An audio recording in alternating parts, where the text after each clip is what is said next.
It didn't feel right. I had so much privilege and other people could use the same opportunity. Hi, I'm Mike Roberts. I'm the founder of Creating Coding Careers, and we're building the playbook for company-driven earn and learn pathways. This month marks 6 years in helping people launch careers into technology.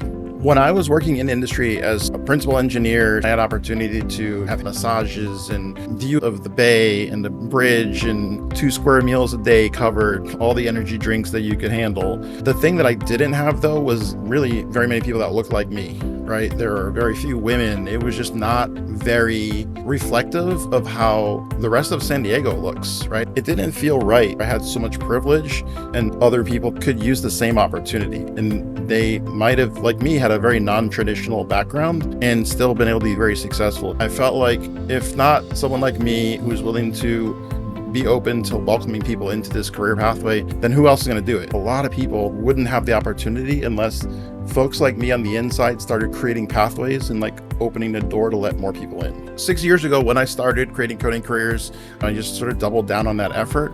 And I actually started the program right here in my office at my house and had one of our first students, Samuel Warren, drive over here and do lessons in my little home office, not in my garage. And it was amazing to have him complete the curriculum and then land a job right away. He landed a job at IBM Red Hat. It felt like the wind was at my back at that point. My hopes were merely to survive in the initial months. I really wanted to figure out, could I build enough traction? 6 years later, it's hard to believe. So comparing how we started with where we are today, I think it still remains a roller coaster. One of the biggest challenges just on a daily basis is taking some of the surprises that come our way. How do we creatively get around some of the barriers, some of the challenges? It's a very difficult time in tech right now, but that hasn't dissuaded us from really trying to figure out how can we continue to open up doors, create opportunities for people, and keep pushing. So my proudest achievement with CCC so far is surviving. Not enough people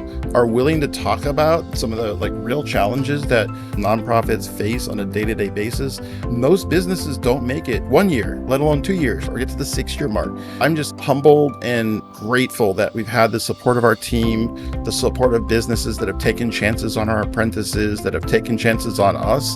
When I get a chance to hear from employers that have hired folks in the past, they always talk about, man, your folks are good. One of the funnest experiences to see people that when given a chance stepped up and now they're giving back to the community and they're creating the same opportunity for other people. A few years back, one of our participants didn't have a lot of confidence when she started Creating Coding Careers. Bernie came from a completely different field, working with survivors of domestic violence. Now, Bernie's been at a Fortune 500 company. She's worked her way up from an apprenticeship to a permanent role to now she's on our board at CCC. Bernie's well on her way to not just a career, but a legacy that all started with an apprenticeship. Way back at the very beginning, one of the most important folks that we have to credit for our success is Jeff Winkler, who took a chance on me and brought me into a code school environment. Super important to thank all of the members of the team who just step up and keeping that positive spirit even in the face of adversity. Significant adversity. Folks like Alex and Yashma and now Sharon and Gabby and Hannah that have come in and been able to just crush it. We've added outside partners like Chelsea and Parcel that are now starting to help us to work on how we do a better job. And of course, Mark Sylvester and Kimberly Wheel, who are helping me to navigate conveying the impact that we make.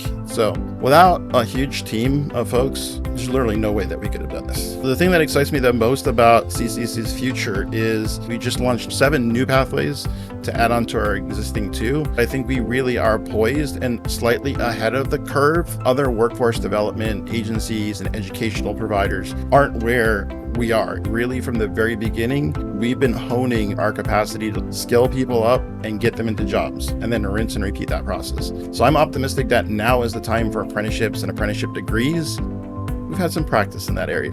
So the things that we're looking for, always more volunteers, more folks that are willing to be champions of the type of work that we're doing. Always need folks' time, talent, and treasure, and those things will help us make enormous impact and change the trajectory of people's lives. And we can do that.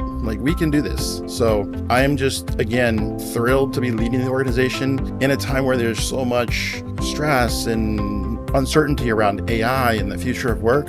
we're clear that it's going to be a combination of academic and work-based learning, and we have some really good solutions for that need. So for everybody that has supported us in the past, thank you from the bottom of their heart. I know that your support has made a huge impact, probably beyond what you could ever imagine. If your company is ready to access military-trained tech talent and fill critical roles, let's connect. Join us in making the next 6 years even more impactful.